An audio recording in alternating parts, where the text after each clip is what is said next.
Hello, humans of the world. It's me, Ellie Krug. Ellie 2.0 Radio on lovely AM 950. It is me, and it is me live. You get to have my actual voice as it's being transmitted out of my mouth and via my brain. Well, we'll see sometimes. Sometimes the mouth precedes the brain.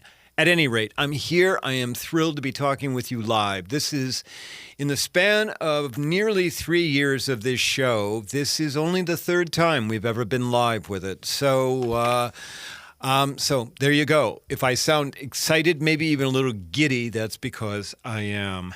We have a great show, too, by the way. The big interview is with Mary Frances Winters, author of a brand new book, Black Fatigue, which just literally came out about 2 weeks ago. She's also someone who does what I do. She trains and advocates for greater inclusivity in workplaces and across the world. And before that, first, I'm going to talk about being the idealist I am. We're going to explore some of the origins of today about Indigenous people.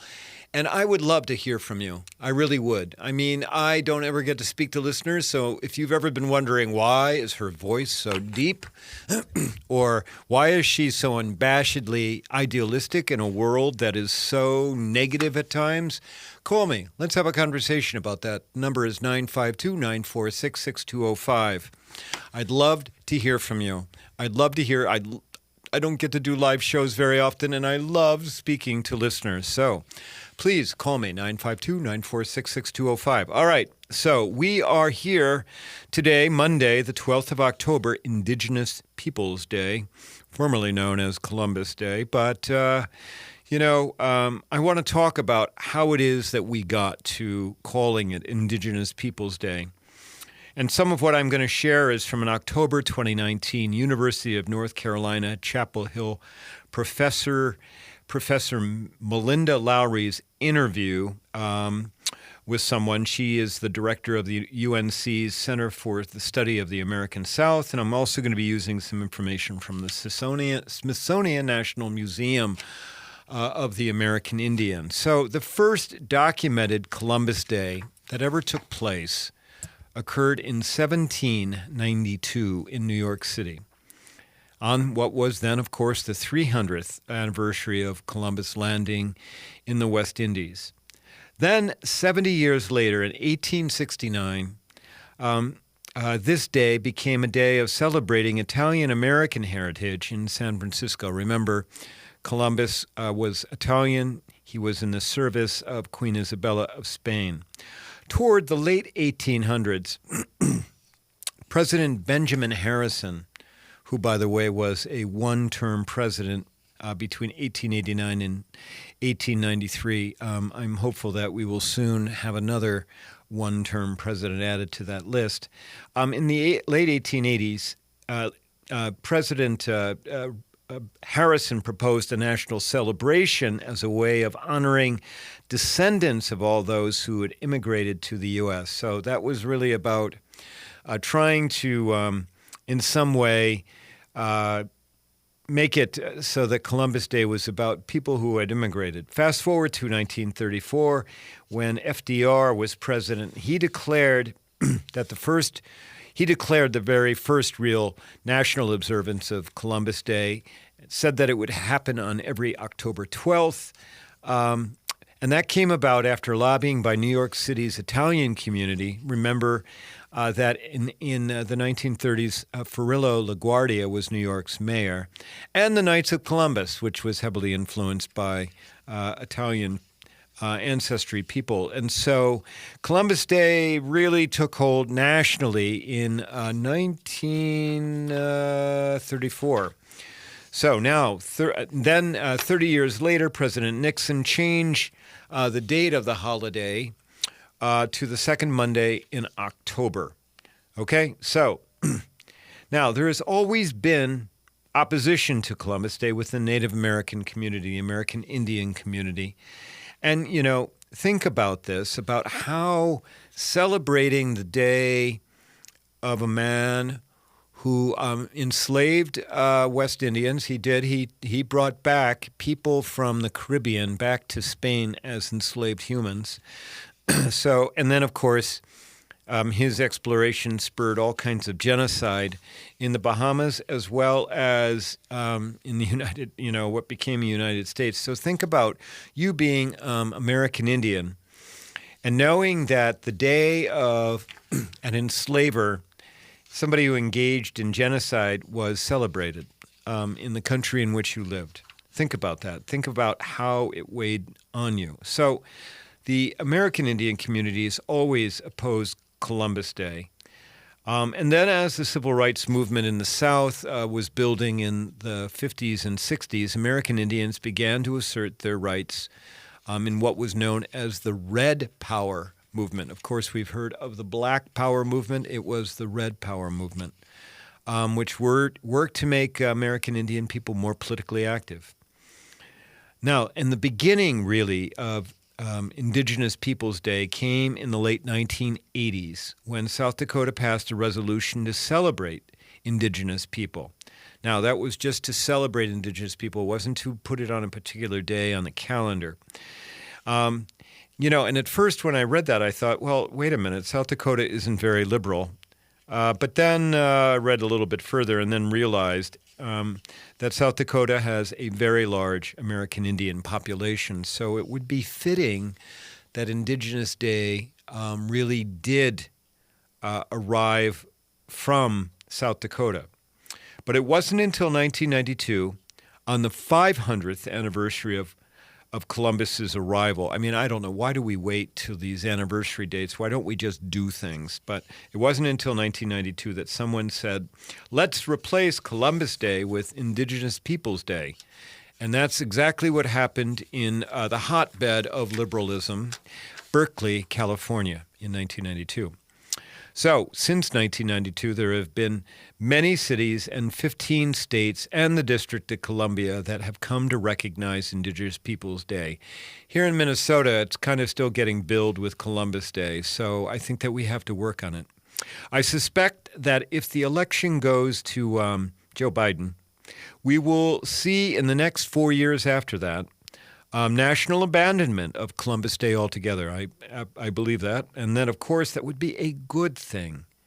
It would also be reflective of how we are coming along as a country, step by step, changing attitudes, righting wrongs, and doing what we need to get America to actually live up to its promise. And recall Dr. King's saying that the arc of history bends toward justice. Indigenous Peoples Day is an example of exactly how the arc of history is bending. It is. So I'd like to hear from you. What do you think about this? I mean, do you want to just stick with it being called Columbus Day, or is it okay with you that we call it and that we replace Columbus Day and call it Indigenous Peoples Day? I'd love to hear from you about that. My number is 952-946-6205. And let's start a little bit of a discussion about that. Now, whether anybody will call, I don't know. Usually when I do these live shows, no one calls until the last 5 minutes. And I'm going to tell you, if you wait, you're not going to be able to talk to me because we're going to be doing the big interview for the last 20 minutes of the show. So if you want to talk to Ellie Krug, there's one chance that you get. This is your chance to do it. Okay, well, I'm going to wait for the phone to ring. And I think that we'll go ahead and take a little bit of a break right now. And when we come back, we'll talk a little bit about my experience of being a transgender woman, having had a relationship with a Native American. So you're listening to me, Ellie Krug, on Ellie 2.0 Radio. If you like what you hear, visit my website at elliekrug.com. Follow me on Twitter at Ellie Krug. When we come back from our break, we will talk with whomever gives us a call. Bye-bye.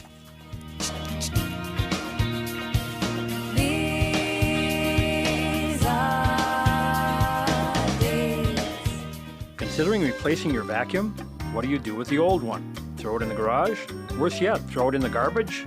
How about trade it in and save? A1 Vacuum in Roseville has been around forever, and they take trade-ins. When you trade in your old vacuum, you save. So if it's time to replace that old clunker headed for the garage or landfill, bring it into A1 Vacuum in Roseville. You can find A1 Vacuum at a-1vacuum.com or call 651-222-6316. When you need legal assistance, let the Minnesota Lawyer and Referral Information Service help you find the right attorney. It's a new and enhanced program of the Hennepin and Ramsey County Bar Associations. They have professional, experienced referral counselors who can connect you to vetted attorneys practicing in employment, real estate, wills, taxes, and much more. Take the stress out of finding a lawyer. Call 612-752-6699 or go to mnlawyerreferral.org. The right call for the right lawyer. Looking for something to spruce up the walls in your new room? How about a live art auction featuring artists from the St. Paul Art Collective? October is Art Month, and they've planned events all month long to bring artists and art lovers together. Visit all your favorite Lower Town artists and find a few new favorites by visiting stpaulartcollective.org and on Facebook at St. Paul Art Collective. They've also added an online auction, which is a fundraiser for both artists and the St. Paul Art Collective. The St. Paul Art Collective has been supporting local Minnesota artists since 1977. Find more details at stpaulartcollective.org and on Facebook at St. Paul Art Collective. That's stpaulartcollective.org and on Facebook at St. Paul Art Collective.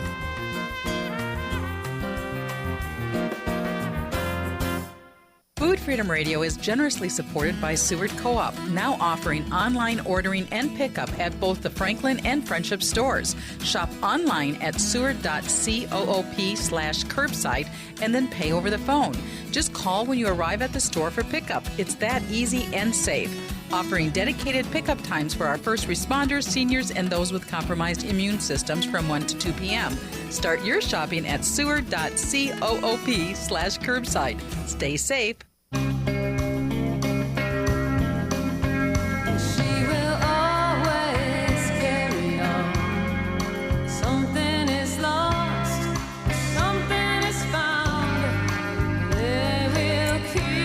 And we're back. Ellie 2.0 Radio on AM 950. I put out a shout out to the universe to get some callers, and we've got callers, what do you know, on my live show. All right, I've got Kathleen on the line from Minneapolis. You wanted to talk to me about the quote that I just used about Dr. King. Hi, Kathleen. Yes, hello. How are you? Hello, Ellie. I'm fine. I just want to say that the quote, "The arc of the moral universe is long but bends towards justice," did not originate with Martin Luther King.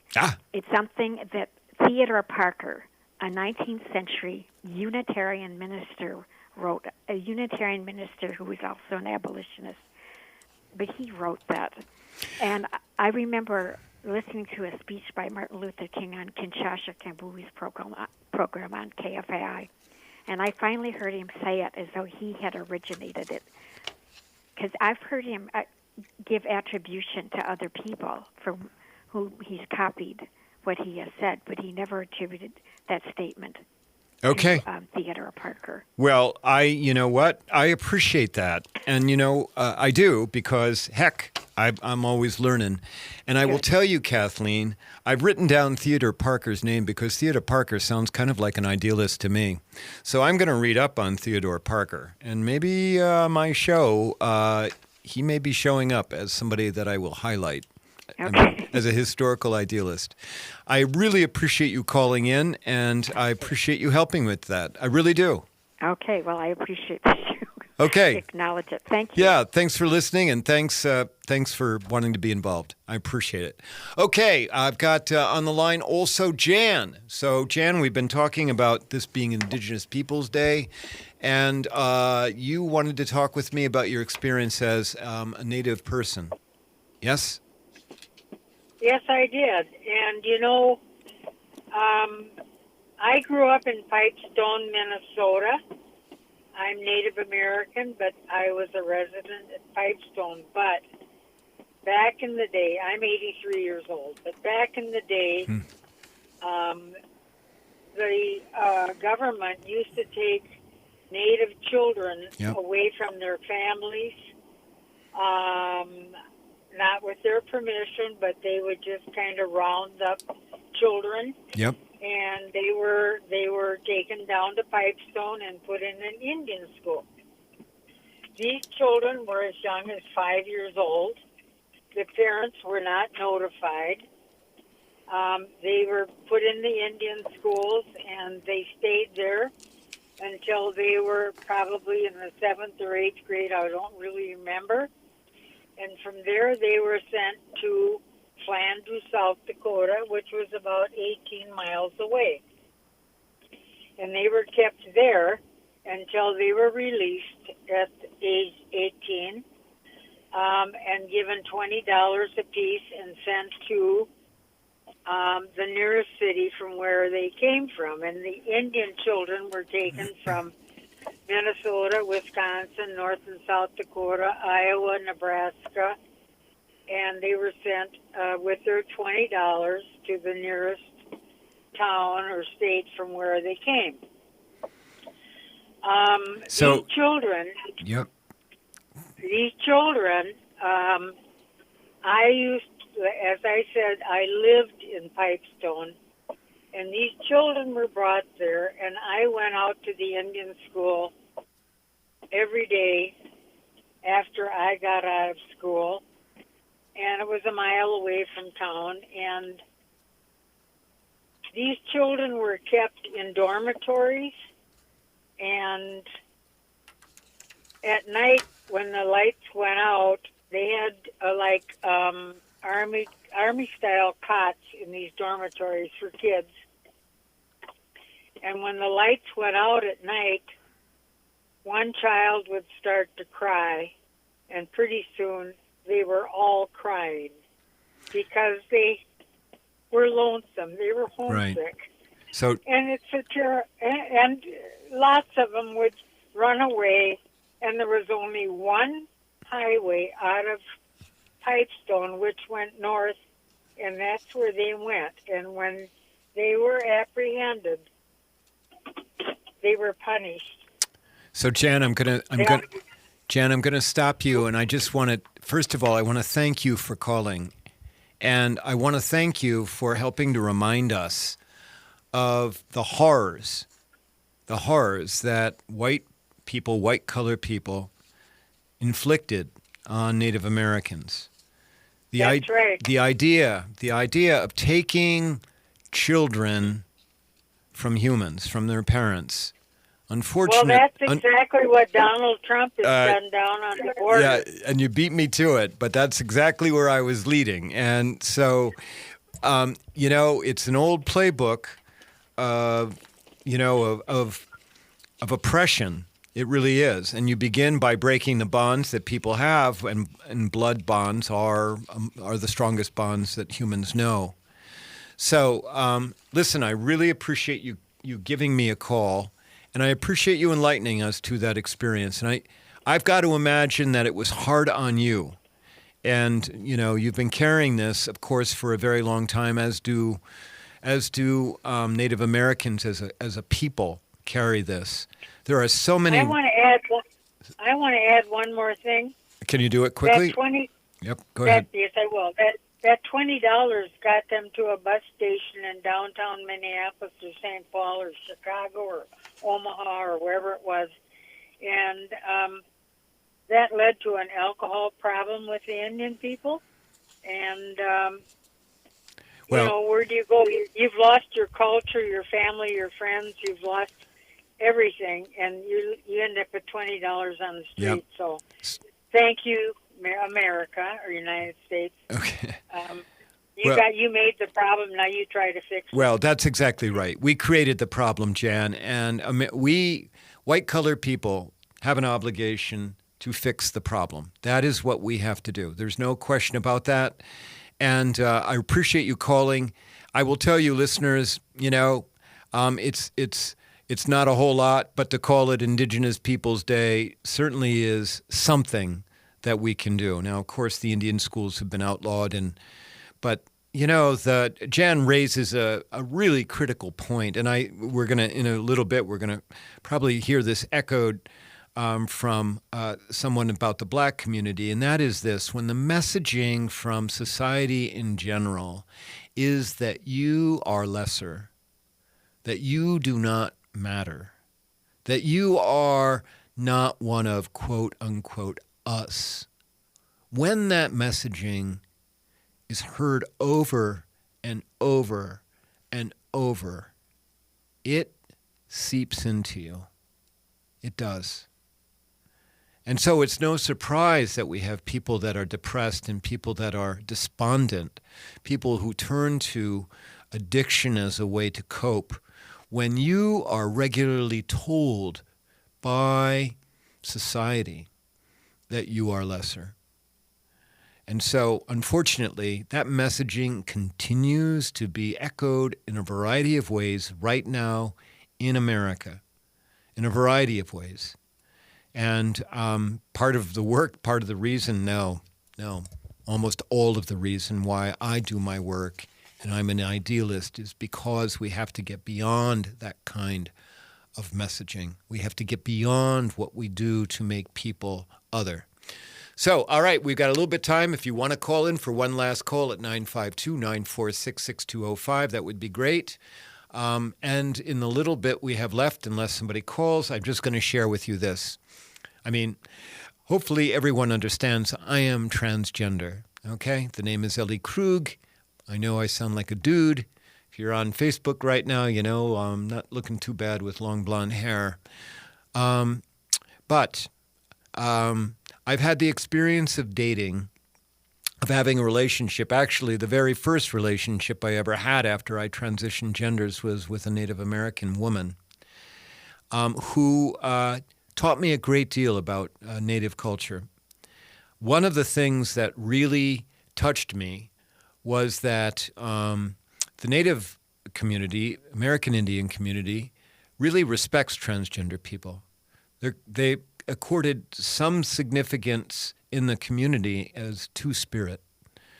And so it was quite wonderful for me to have this relationship with this American Indian woman. It didn't, in the end, didn't go anywhere. But what was quite wonderful was that her family had no problems with me. And she asked me to become involved in her community a little bit. She was involved with helping to feed people on every Sunday at a church in Powderhorn area. And it was nothing that she had a transgender woman accompanying her who sounded like a dude but looks like a chick. No one even batted an eye about it. I'm going to tell you something. Outside of the Native American community, the fact that my voice doesn't match my appearance is a problem for many people. I'm very used to getting what I call the look that reminds me that I am other. So in that regard, I am very, very grateful and to Native Americans for the fact that that transgender people like me are accepted. Interesting. A marginalized group being willing to accept, without question, other marginalized people. Pretty revolutionary idea, don't you think? Okay. All right, so we're going to take a break here, and then we're going to do the big interview with Mary Frances Winters and talk about her new book, Black Fatigue, and about what it means to be black in America right now. You're listening to me, Ellie Krug, on Ellie 2.0 Radio. If you like what you hear, tune in every Tuesday just like this, because I'd love for you to become a regular listener. We'll be back in a sec.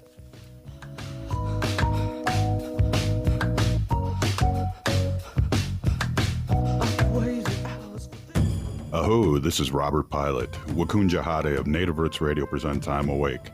And I want to tell you about 2 Native shows on AM 950. Please listen to Rock the Vote Native Style on Tuesdays, 2 to 3 p.m. On Sundays, we have the Sunday Native Symposium, 6 to 8 p.m., commercial free.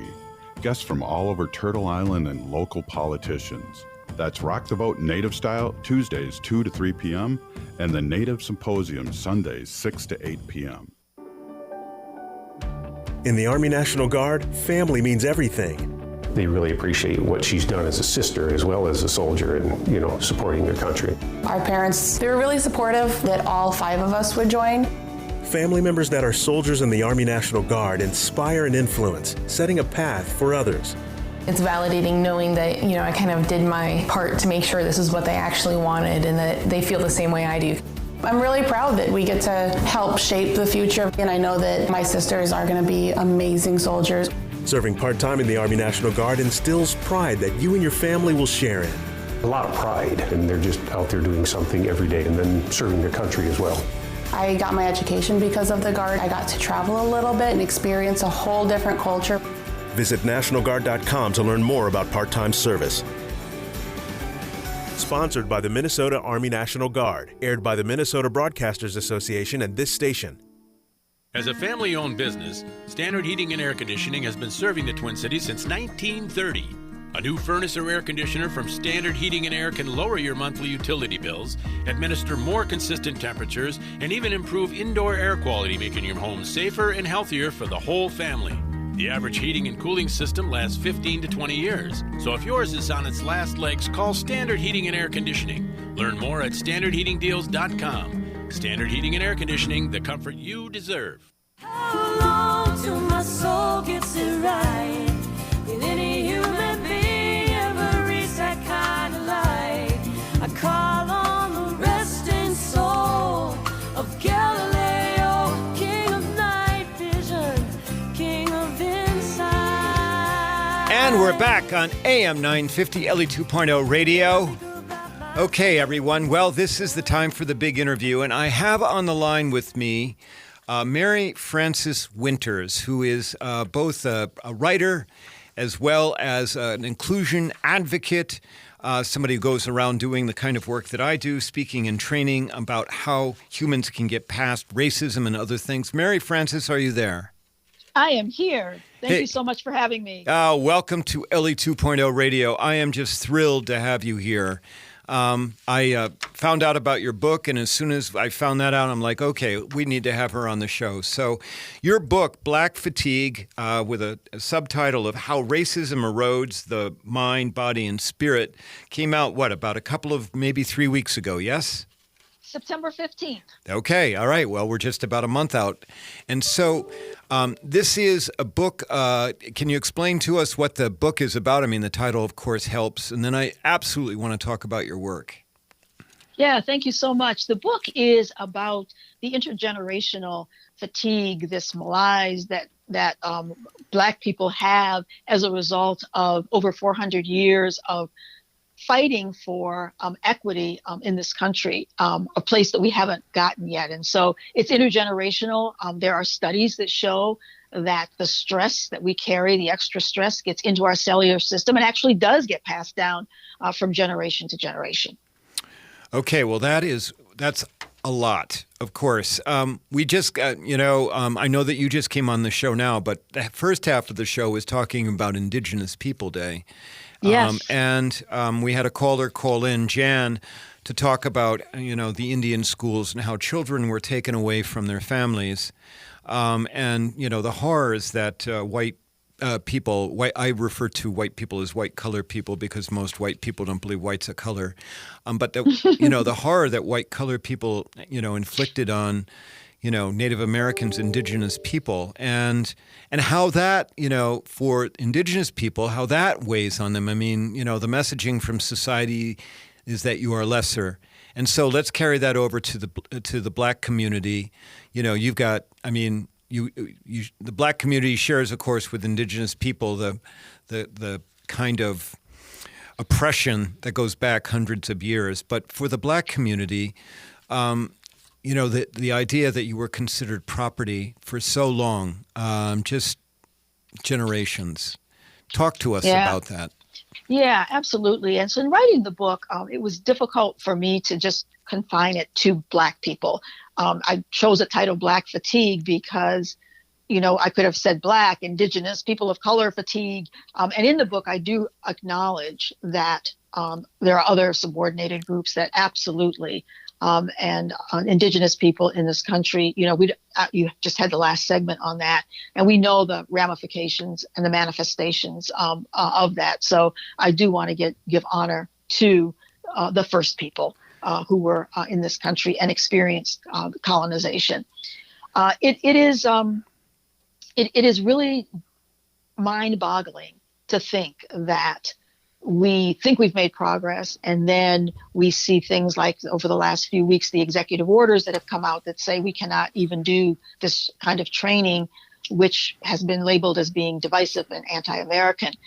Quite the contrary, the work that we do is all about America living up to what it espouses, that all people are created equal.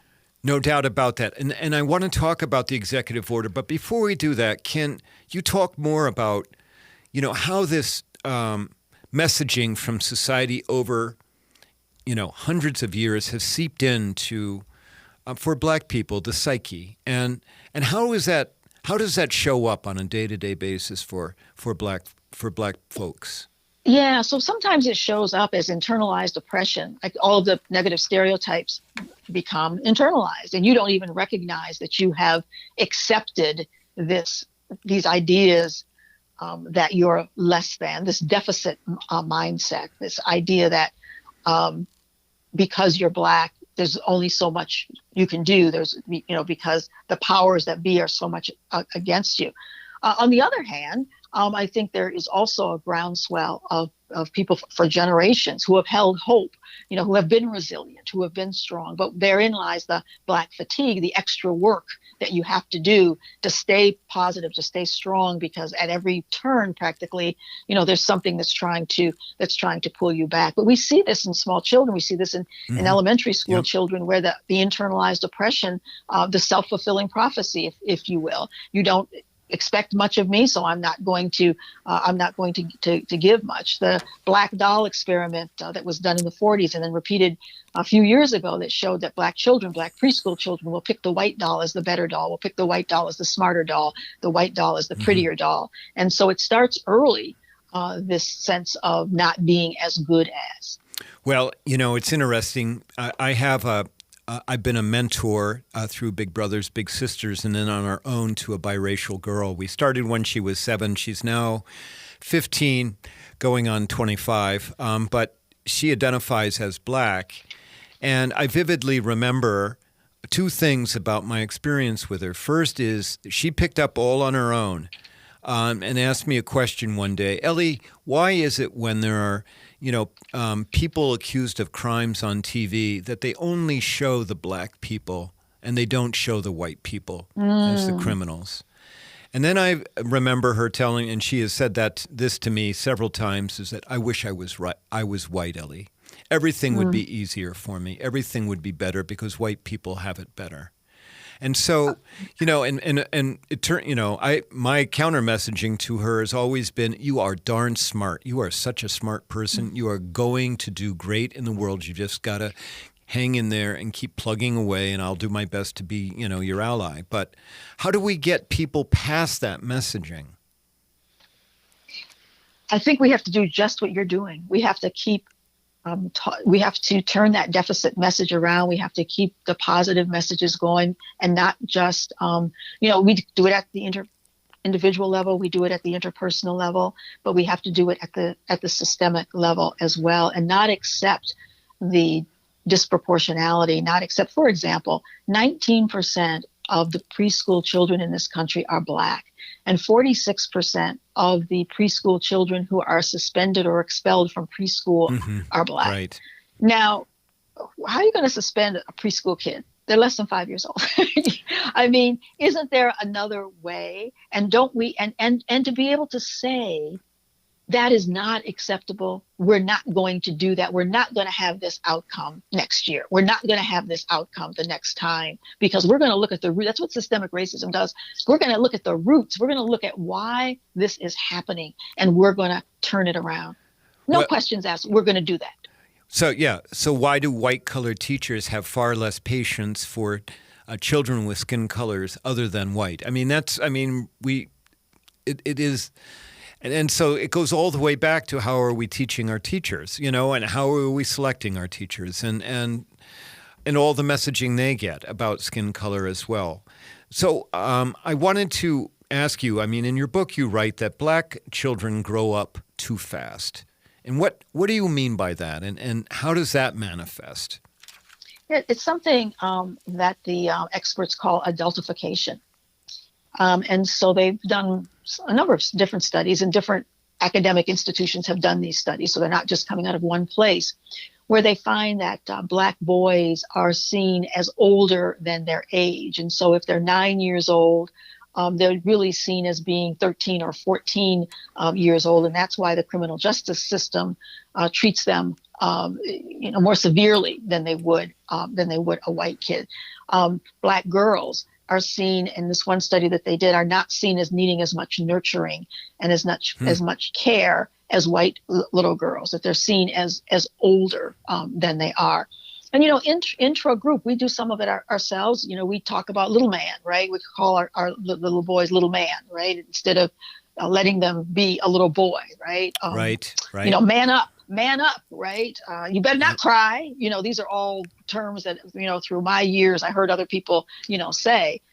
You've got to be strong. And part of that is knowing that the world that they're going to experience is not going to be one that coddles or nurtures. And so many parents start from the very beginning to say, this is going to be your reality, this harsher world. And that's what I'm going to show you so that you can survive in that harsher world.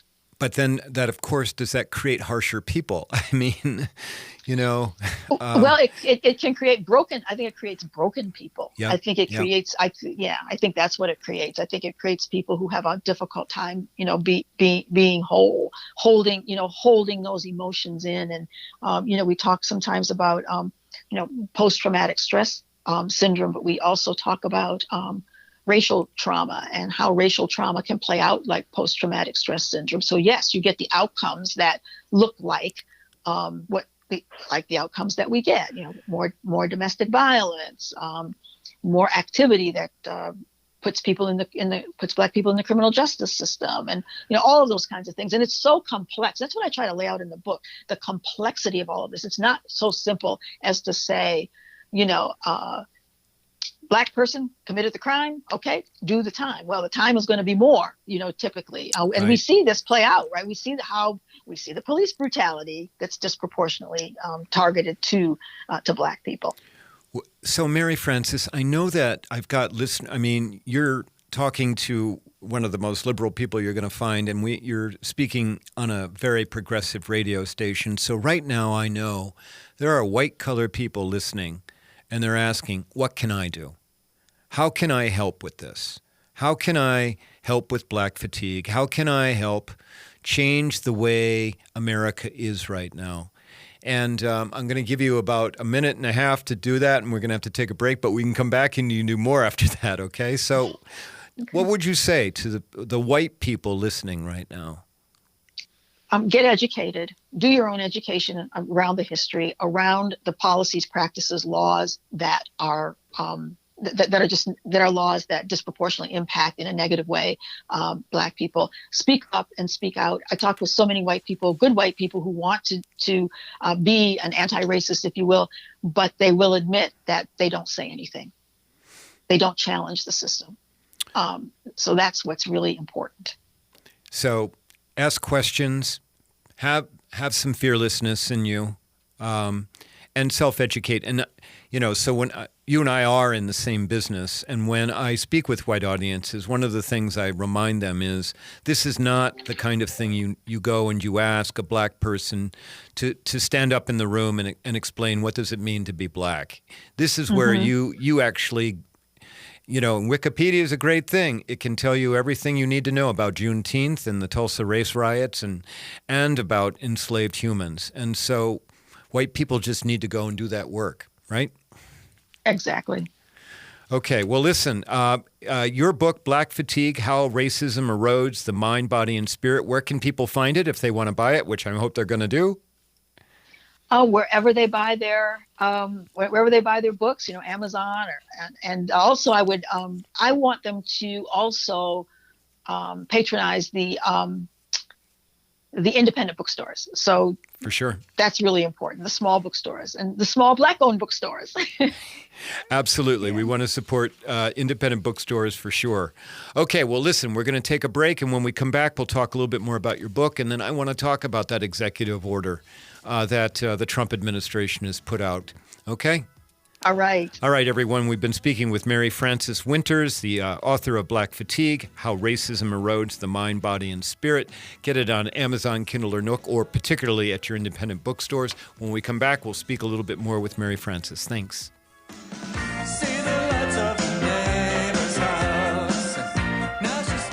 Now, more than ever, we are being faced daily with the topic of human mortality, and for many people, estate planning has been top of mind. Getting your estate planning done now can be easy and cost-effective. Schroman Law offers virtual options for initial consultations so that new clients can safely initiate the process. With many facing uncertain financial situations, Schroman Law also offers affordable fees for legal documents. Learn more at schromanlaw.com. That's SCHROMEN law.com. Better Futures Minnesota's Reuse Warehouse has big news. We have a brand new online store. Check out reusebfm.com. This is a great way to see what we carry in the Reuse Warehouse. Appliances, building materials, kitchen and bath fixtures, lighting, flooring, lumber, heating and cooling items. Don't miss the beautiful benches and COVID safety shields that are hand-built using reclaimed wood from our deconstruction projects. Check out reusebfm.com. That's reusebfm as in betterfuturesminnesota.com. Hello, this is Ellie Krug from Ellie 2.0 Radio on Mondays from 2 to 3 p.m. Many listeners know that I train on human inclusivity and on how to be welcoming to diverse humans. Today, organizations of all sizes find that they need to train team members on equity and dismantling racism. I can do that. Many say that my trainings change how they see the world. And now I'm doing all of my work online, so everyone can attend regardless of where you're located. For more information, go to elliekrug.com. Thank you. I look forward to hearing from you. Even though these are challenging times, All Energy Solar is still committed to providing you a cost-effective, environmentally friendly energy system through their zero-contact protocol. Solar remains a great value and long-term investment, but some of the incentive programs will be expiring soon. All Energy Solar can walk you through the entire process. They can evaluate your property by phone or webinar and can even complete preliminary design work without visiting your home. So start saving on your energy bill today and visit allenergysolar.com.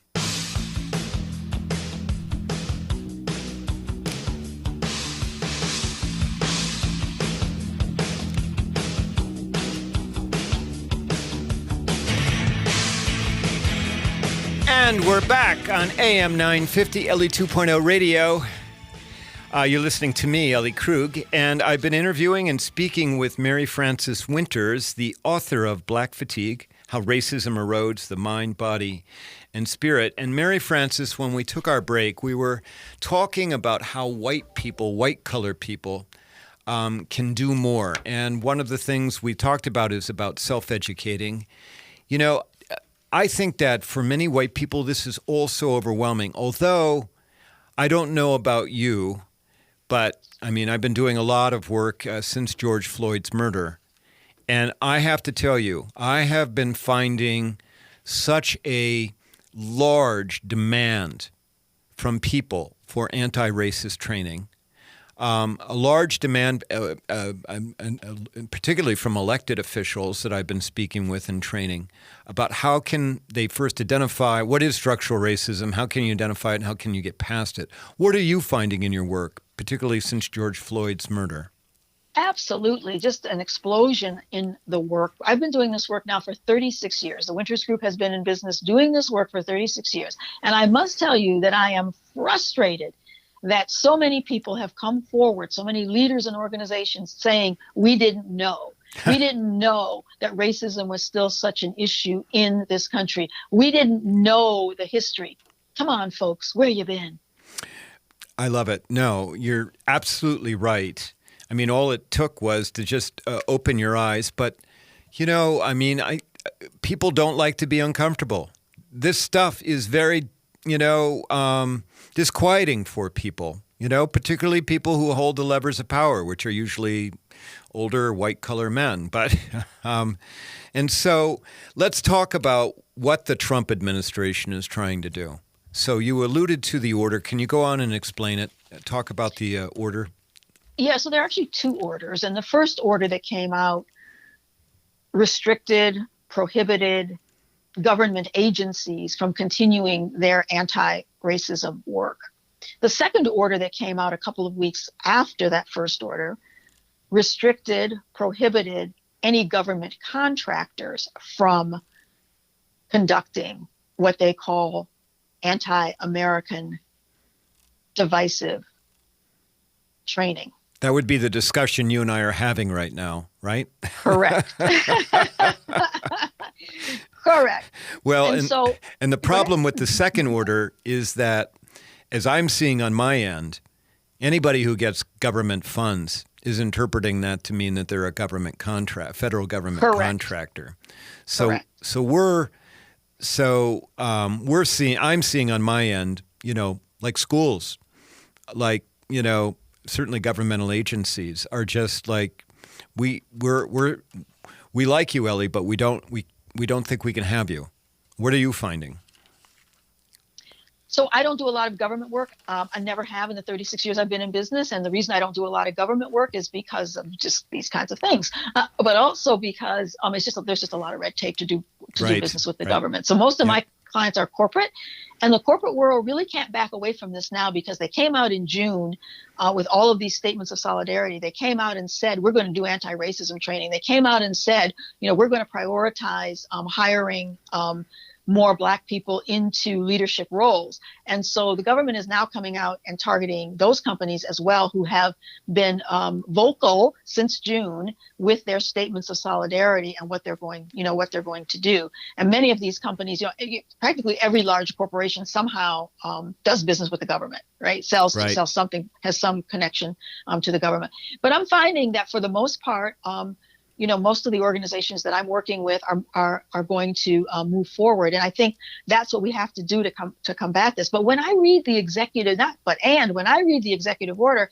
I say there is not much in the executive order that we really can't do. The executive order says that we will not propagate anything that says that one race is inherently better than the other. We teach just the opposite, so we don't do that. It says that we will not stereotype certain groups.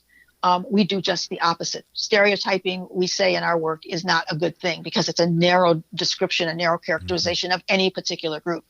Our work promotes inclusion, which the executive order says is okay. We've always promoted inclusion. It really is about fairness and justice, which is which is inherent in our Constitution. And when a company finds that they are not being fair and just, they should take care of that. And so companies are finding that they have not been fair and just as it relates to Black people. Let me give you an example of Wells Fargo. In August, Wells Fargo was fined or agreed, there was a settlement of $7.8 million. The same government agency, the OFCCP, the Office of Federal Contract Compliance, fined Wells Fargo and said you must pay $7.8 million because they found that, in fact, they did discriminate against Black people in employment. Fast forward to today, which that was just a month ago, so we don't have to fast forward very far. They're now saying, because the CEO of Wells Fargo said that they were going to put a priority on hiring more Blacks in leadership because they were, deficient there. And now the OFCCP is saying that's discriminatory. Right. So on the one hand, they fine them for being discriminatory. And on the other hand, they're saying they can't fix the discrimination. Well, and I don't know about you, but the sense I have from my client field is that everybody's in kind of a standby mode.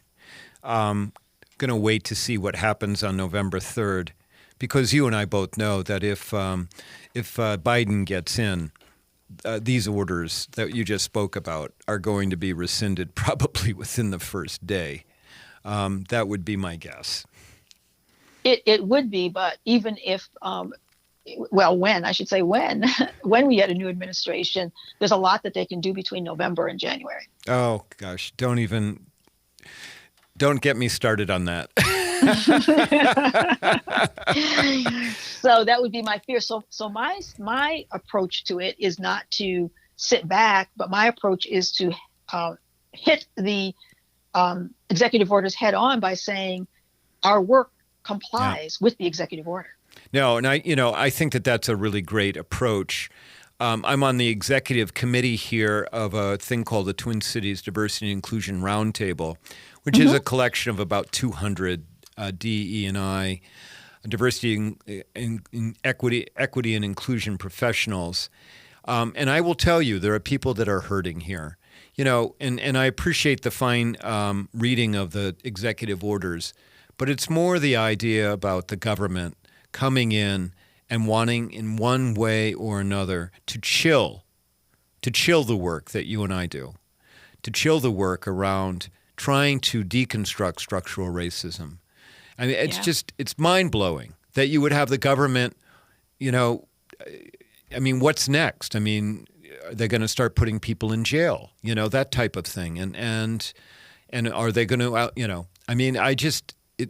we can go down that long road, and I don't want to go down that road because I want today to be a good day. So, well, I think we have to stand strong, and we have to speak up, and we have to not sit back and wait to see what's going to happen. I think we need to defy the executive order, and there are many.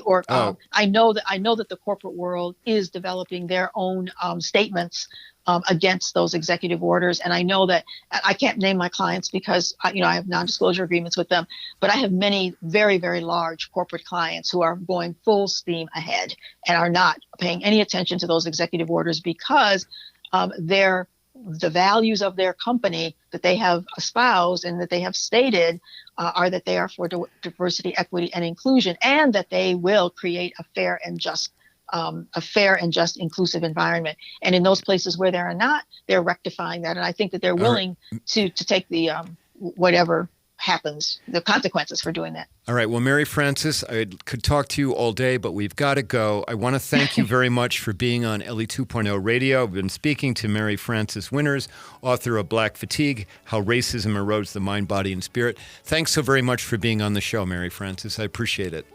Thank you so much for having me, and best of luck in your work as well. Okay. Keep up the good fight. Thanks. You too. All right. And big thanks to our sponsor, Better Futures Minnesota, and to my producer, Brett Johnson, and listeners. I got it done live. I love it. I'll be back live some other day. Thanks so very much for tuning in and participating. We'll be back next week with our show regularly at 2 o'clock on Mondays. Bye.